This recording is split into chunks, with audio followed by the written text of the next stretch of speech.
అమరావతి కేంద్రంగా TDP YCP మధ్య జలయుద్ధం కొనసాగుతుంది.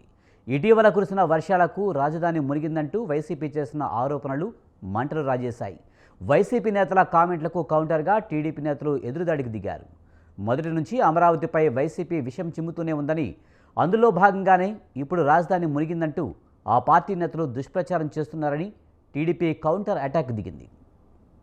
అమరావతిని అద్భుత నగరంగా తీర్చిదిద్దే పరిస్థితులు అక్కడ లేవు. వర్షం వస్తే మునిగిపోతుంది, లిఫ్ట్ పెట్టినా వాటర్ బయటికి రావడం లేదు. అలాంటి దీన స్థితిలో, అలాంటి పల్లపు స్థితిలో ఉన్నటువంటి ప్రాంతాన్ని మీ తెలివి తక్కువ వల్ల, మీ అవగాహన రాహిత్యం వల్ల, మీ గర్వం వల్ల అక్కడ సెలెక్ట్ చేసుకున్నారు. దీనికి రాష్ట్ర ప్రజలందరూ కూడా మూల్యం చెల్లించవలసిన పరిస్థితి ఏర్పడింది. ఇప్పుడు 52,000 కోట్ల రూపాయలు అప్పు చేశారు. ఇంకా మొత్తం 1,00,000 కోట్ల రూపాయలు అప్పు చేసి అమరావతి మునిగిపోయే ప్రాంతంలో కుమ్మరించాలని మీరు అనుకుంటున్నారు. మీ ఇష్టం, మీ కర్మ. దీనికి రాష్ట్ర ప్రజలు బాధ్యత వహించవలసిన పరిస్థితి ఏర్పడుతుంది. అమరావతి మీద ఏదైనా అంటే వాస్తవం చెబితే అమరావతి మీద విషం చిమ్ముతున్నారని అమరావతి ప్రాంత రైతుల్ని రెచ్చగొట్టే కార్యక్రమం చేస్తున్నారు. రైతులకు కూడా నేను సవినయంగా విజ్ఞప్తి చేస్తున్నాను, మిమ్మల్ని చంద్రబాబు నాయుడు గారు మోసం చేస్తున్నాడు. అమరావతి కట్టడుతున్న సమయంలో పునాది తీసుకునేటప్పుడు కొన్ని నీళ్లు చేరుతాయి. ఇప్పుడు వర్షాకాలం వర్షం పడక ఏం పడుతుందండి? వర్షం పడితే నీళ్ళు రాక ఏమొస్తాయండి? నీళ్ళు వచ్చినప్పుడు పునాదులు తీసినప్పుడు నీళ్ళు ఉంటగా, నీళ్ళు ఆ పునాదుల్లోని కానీ ఆ చిన్న చిన్న గోతుల్లో కానీ నీళ్ళు రాకపోతే ఏమొస్తాయండి? 10 నుంచి 20 సెంటీమీటర్లు వర్షం పడేటప్పుడు నీళ్లు స్టాగ్నెంట్ అవ్వవా ఒక దగ్గర? దాన్ని బూచీగా చూపించి ఏకంగా ఈ క్వాంటమ్ వ్యాలీ దగ్గర ఇంత నీరు వచ్చేసింది, అంత నీరు వచ్చేసిందని వైసీపీ మీడియాల్లోని, వైసీపీ సోషల్ మీడియాస్లోని కొంతమంది చేత అబద్ధపు ప్రచారాలు. ఇతగాడెవడో సిద్ధార్థి సుభాష్ చంద్రబోస్ అంట, ఒకే ఒక్క వర్షం అమరావతి జలమయం. ఎక్కడి నుంచి పేపర్ తీసుకొచ్చి ఈరోజు ఆ ఫోటోలు పెడతారంటే నాకు అర్థం కాదు. ఇలాంటివి సోషల్ మీడియాలో వేసి దీని గురించి అమరావతి కోసం 3 రిజర్వాయర్లు ఎందుకు, అమరావతిని ఒక రిజర్వాయర్గా కడితే పోలే, ఈ మూడు పంటల పండనేల రిజర్వాయర్లు నీళ్లు పుష్కలంగా ఉండే కదా.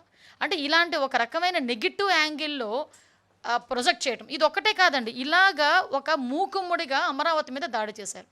నేను చెబుతున్నాను స్పష్టంగా, ఈ ముంపునకి కారణం వైఎస్ఆర్ కాంగ్రెస్ ప్రభుత్వమే.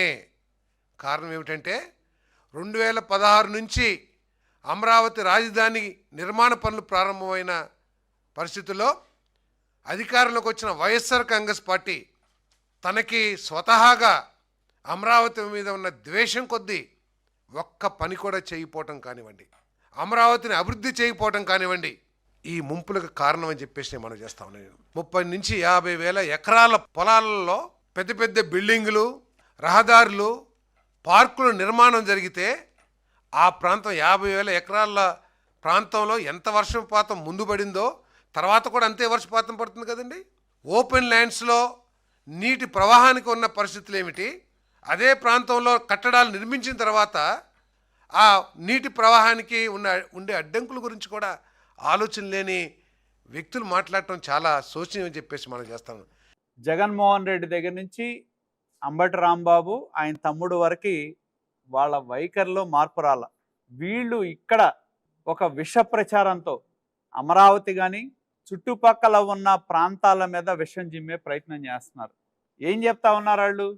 అసలు ఈ రాష్ట్రంలో జగన్మోహన్ రెడ్డి ఉన్నప్పుడు వరదలే లేనట్టు, ఇదేదో ఇప్పుడే వరదలు వచ్చినట్టు మాట్లాడుతూ ఉన్నారు.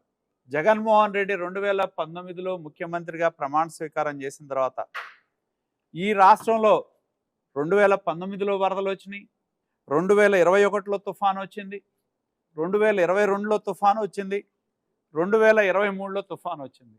ఆ రోజు వరదలు వచ్చి రైతులు ఇబ్బందుల్లో ఉంటే బాపట్ల దగ్గర అధికారం కోల్పోయే ముందు ఆయన బ్రహ్మాండమైన నేషనల్ హైవే మీదేమో ముఖ్యమంత్రి ఉంటాడు, ఒక జాయింట్ కలెక్టర్ వెళ్ళి పొలంలో అవతల నుంచొని ఆయనకు అందిస్తాడు. అది జగన్మోహన్ రెడ్డికి, వైకాపా పార్టీకి రైతుల మీద ఉన్న ప్రేమ.